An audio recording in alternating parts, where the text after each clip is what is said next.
On raconte que les légendes sont faites de récits fantastiques qui perdurent à travers les âges. À l'instar de l'Atlantide ou de la légende du roi Arthur, le mystère du triangle des Bermudes a l'étoffe des légendes. Depuis les années 1950, cette zone géographique de 500 000 km² située entre la Floride, Porto Rico et l'archipel des Bermudes est tristement célèbre pour les disparitions répétées de navires et d'avions. En moyenne, on dénombre 4 avions et 20 bateaux qui disparaissent mystérieusement chaque année. Bien le bonjour jeunes gens, on se retrouve sur une nouvelle vidéo, vous aurez peut-être remarqué, il y a un petit détail qui a changé derrière, voilà, il y a un piano qui est apparu avec des fleurs en Lego, parce que j'aime les Lego, j'aime les fleurs, mais je suis pas très doué pour m'occuper des fleurs, on l'a bien vu avec mon arche où là, ça n'a jamais poussé en fait, voilà. On se retrouve pour une vidéo sur le triangle des Bermudes, cette zone géographique que tout le monde, en tout cas presque tout le monde connaît, par sa triste histoire, et je pense qu'il c'est intéressant d'en parler, voilà. Depuis les années 50, le fameux triangle des Bermudes a nourri toutes sortes de théories, qu'elles soient superstitieuses ou scientifiques. Cette zone de 500 000 km² à l'intérieur d'un énorme triangle formé par l'archipel des Bermudes, où vous avez Miami et Porto Rico, elle a été définie géographiquement et nommée pour la première fois en février 1964. Par un journaliste américain dont un article a été nommé The Deadly Bermuda Triangle. Excusez mon accent, encore une fois, je ne suis pas le meilleur anglais au monde. De nombreux auteurs scientifiques et journalistes ont tenté de trouver des explications réalistes, et je dis bien réalistes parce que des explications non réalistes, il y en a une flopée, mais des explications réalistes, il n'y en a aucune sur cette disparition inexpliquée et inexplicable qui ont rendu célèbre les triangles, la zone des triangles des Bermudes. Mais revenons au début. Tout a commencé après la guerre en 1945. Le triangle des Bermudes à cette époque n'était pas la légende qu'elle est aujourd'hui, du moins pas officiellement.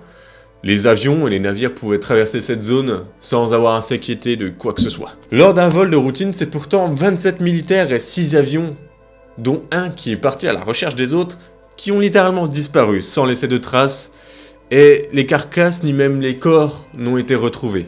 À l'époque, et c'est toujours l'explication officielle, on remet la faute sur un dysfonctionnement des appareils de navigation et une explosion liée au système de carburant et de l'appareil. Donc en bref, c'est un problème à la fois technique et peut-être humain, et c'est la seule cause qui a été posée à ce moment-là, et même aujourd'hui on ne remet pas en question cette raison. Car c'est effectivement plutôt logique, les dysfonctionnements des appareils ou même parfois les erreurs humaines sont ce qui arrive le plus couramment, que ce soit à l'époque ou même encore aujourd'hui. Logique peut-être, mais trop facile. Des milliers, voire des millions de personnes autour du globe sont convaincus que l'État essaye de nous berner sur cette tragédie, et donc cherchent des explications plus folles les unes que les autres. Entre phénomènes paranormaux, une porte vers une autre dimension dans le triangle des Bermudes, une base secrète extraterrestre venue enlever des humains et explorer notre corps peut-être, ou encore un monstre géant qui vit dans ce triangle, toutes sortes de choses existent, et que ce soit plus ou moins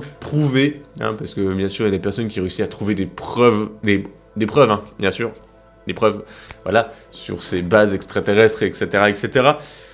De plus, à partir de 1945, les disparitions dans cette zone ont augmenté de plus en plus, histoire d'égayer la curiosité de tous ces gens un maximum. Car en effet, depuis cette première affaire, 4 avions et 20 bateaux disparaissent chaque année dans la zone des triangles des Bermudes. Généralement peu friands des théories conspirationnistes, les scientifiques restent bien évidemment très prudents sur les théories qu'ils avancent. Certaines institutions, comme l'Agence américaine d'observation océanique et atmosphérique, affirment que dans cette zone-là, il y a des remontées de méthane qui font que les coques des bateaux fondent, et du coup, ils coulent.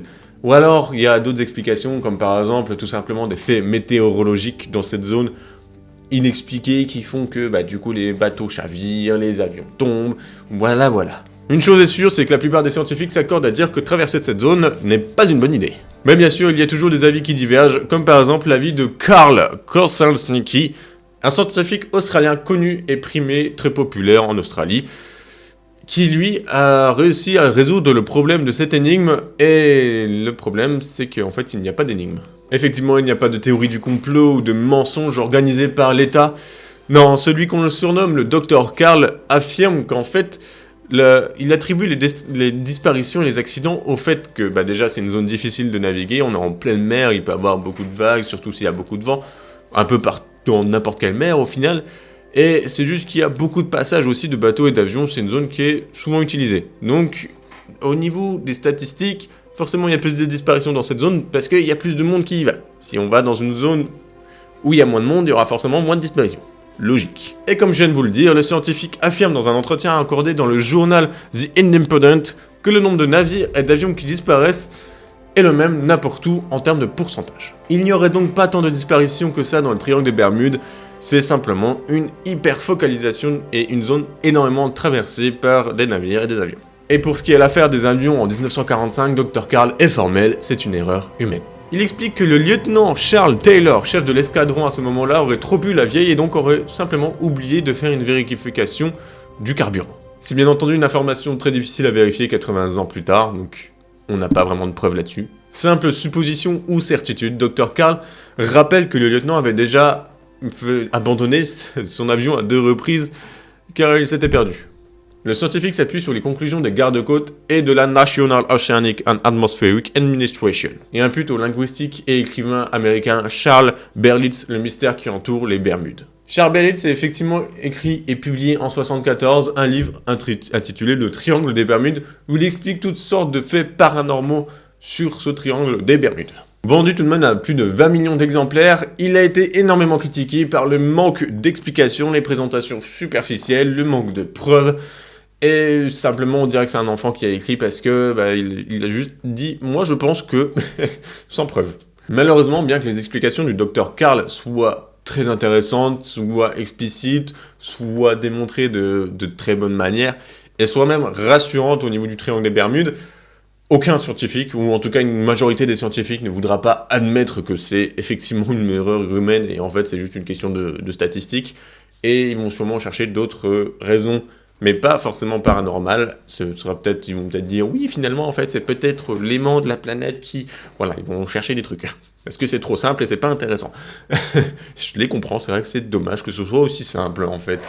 J'espère que la vidéo vous aura plu. N'hésitez pas à vous abonner, à liker, tout ça. Ça fait longtemps que je le dis plus trop en ce moment, mais voilà, ça fait toujours plaisir quand vous vous abonnez, quand vous likez.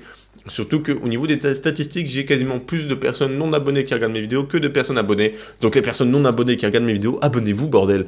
Voilà, sur ce je vous dis portez-vous bien, bisous sur petite miche, bien moelleux.